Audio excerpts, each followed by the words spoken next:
Pandian store சீரியல்ல அடுத்து வர எபிசோட்ல என்ன மாதிரியான ட்விஸ்ட் எல்லாம் இருக்க போகுதுங்கிறத இந்த வீடியோவில் பார்க்கலாம். நம்ம சுகன்யாவுக்கு குழந்தை பிறக்க போறதை நினைச்சு அவ்வளோ சந்தோஷமா எல்லாருமே ஹாப்பியா பேசிக்கிட்டு இருக்காங்க. அப்ப குமார் சொல்றாங்க, பத்தியா சித்தப்பா, இப்ப எனக்கே கல்யாணம் ஆகி எனக்கே குழந்தை பிறக்கிற வயசு வந்துருச்சு எனக்கு. ஆனா இப்பதான் சித்தப்பா உனக்கு குழந்தை பிறக்க போகுதுன்னு சொல்லி பேசிட்டு இருக்காங்க. என்னப்பா பண்றது, லேட்டா கல்யாணம் பண்ணா இப்படிதான் சொல்லி பேசிக்கிட்டு இருக்காங்க. உடனே எனக்கும் இன்னொரு ஆண் வாரிசு பிறந்த நான் அவனுக்கு அண்ணன் ஆயிடுவேன், நான் அப்படி இருப்பேன் இப்படி இருப்பேன்னு சொல்லிட்டு குமார் சந்தோஷமா பேசிட்டு இருக்காங்க. உடனே அதுக்கு பழனி வேண்டாப்பா வேண்டாம், உன்ன மாதிரி ஒருத்தர் வேண்டவே வேண்டாம். எதுக்காக நீ எப்படி உன் பெரியப்பாவை கீழே தள்ளி கொலை பண்ண பாத்தியோ அதே மாதிரி அவருடைய பெரியப்பாவை அவன் கீழே தள்ளி கொலை பண்ண பார்க்கணுமா?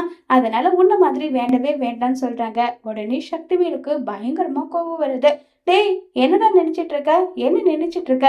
ஏதோ தெரியாம ஒரு விஷயத்த அவன் பண்ணிட்டான், அதுக்காக அதவே சொல்லி குத்தி காட்டிட்டு இருக்கணுமான்னு சொல்லி பிரச்சனைய பெருசாக்குறாங்க.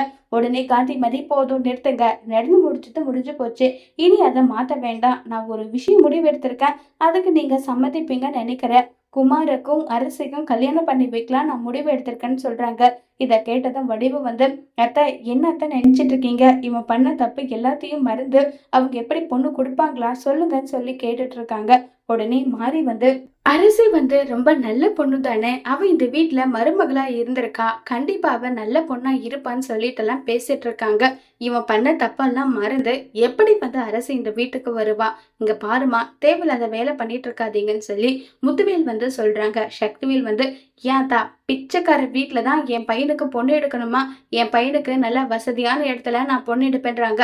வாய மூடுடா, வாய மூடுன்னு சொல்றேன்லன்னு சொல்லி காந்திமதி பேசிட்டு இருக்க. உடனே சக்திவேல் இங்க பாருங்க, நீங்க எல்லாரும் இப்போதைக்கு கல்யாணம் பண்ணி வைக்க மாட்டீங்க, அரசி எனக்கு கல்யாணம் பண்ணி வைங்க, அரசி கூட நான் சந்தோஷமா என் குடும்பம் நடத்துவேன்னு சொல்லி இப்ப குமார் சொன்னதும் உடனே காந்திமதி இங்க பாருங்க, நான் போய் என் பொண்ணுகிட்டையும் மாப்பிள்ளைகிட்டையும் பேசி பாக்குறேன், கண்டிப்பா அவங்க மனசு மாறும், எனக்கு நம்பிக்கை இருக்குன்னு சொல்லிட்டு இப்ப அங்க இருந்து கிளம்பி நேரம் காந்திமதி போறாங்க.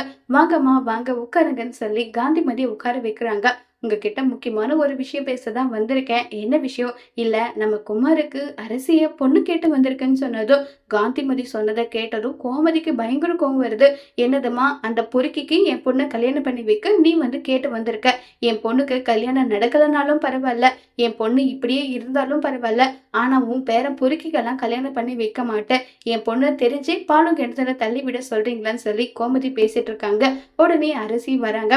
இங்க பாரு அரசி, உன்னுடைய அப்பத்தா குமாருக்கு உன்ன கல்யாணம் பண்ணி வைங்கன்னு சொல்லி பொண்ணு கேட்டு வந்திருக்காங்க. நீ என்னம்மா சொல்றன்னு சொல்லி குமார கல்யாணம் பண்ணிக்கிறியான்னு சொல்லி பாண்டியன் கேக்குறாங்க. சச்ச, அந்த பொறுக்கி எல்லாம் என்னால கல்யாணம் பண்ணிக்கவே முடியாதுன்னு சொல்லி கோவமா சொல்றாங்க.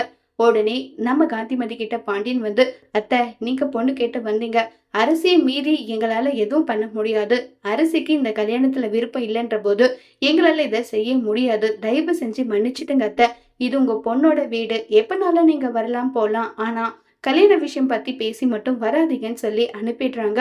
உடனே காந்திமதி சாரி மாப்பிள்ள, ஏதோ என் பொண்ணு கல்யாணம் பண்ணி போய் இந்த குடும்பத்துல பிரச்சனை வந்தது, திரும்ப இன்னொரு கல்யாணம் பண்ணி இந்த குடும்பத்தை சேர்த்து வைக்கலாம்னு நினைச்சேன், என்னுடைய தப்பு தான் சொல்லி காந்திமதி வருத்தப்பட்டு அங்கிருந்து கிளம்பி போறாங்க. அதோட இந்த எபிசோட முடிச்சிருக்காங்க.